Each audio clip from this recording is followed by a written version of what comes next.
Joined now by former state legislator Scott Beason, who was serving in the state house when the Sanctity of Marriage Act was passed back in '05, voted on by the public in '06. Thanks for joining us. Yeah, thanks for having me. This is a very divisive talk about subject in our state. With what happened Friday, I want to get your thoughts first on what you just heard Patricia Todd say, and we're going to get your thoughts about what's going to be happening next. Well, I think number one, I think the state has to appeal. You have to ask for that extended amount of time to let the courts re-look at what they're doing. And when you just heard Patricia Todd, who says that she has seen numbers that show that there are now many more people who support same-sex marriage, have you seen these numbers? Do you believe that to be true? No, I really don't believe that to be true. And I think what you have here across the country is a situation where the courts, it's just judicial activism.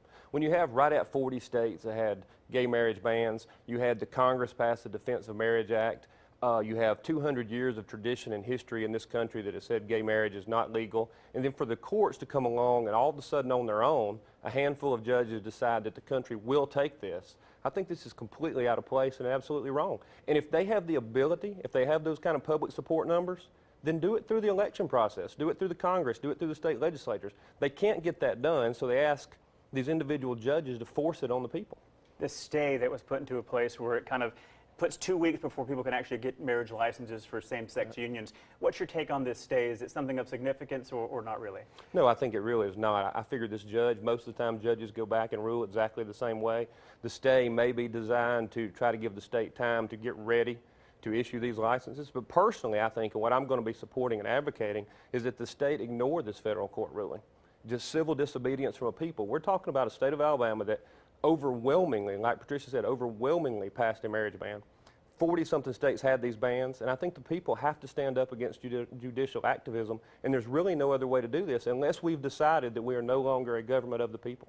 So you say ignoring a ruling, does that mean that you don't even worry about the appellate process with the 11th Circuit Court? Well, you go ahead and ask, but I think the state of Alabama should say, and I think other states would follow suit, hey, you are out of your bounds, federal government. You're out of your bounds, federal judiciary. We are the people, and we decide what the rules are. We're talking about tradition and history. I mean, this has been the way the law has been for hundreds of years in this country. And for a court to just come along and decide, hey, we've changed it. Great example. We had to have a constitutional amendment for women to be allowed the right to vote very soon after the Equal Protection Clause was passed. So if you had to have a constitutional amendment, and both sides agreed on that at the beginning of the last century, you had to vote on that. How today do the judges come along and say, well, we're just going to change it because we think it's right? That's just not the way it's supposed to work in this country. All right. Former state legislator Scott Beason, I appreciate you joining us this morning. Yeah, thank you very much. All right, back over to you.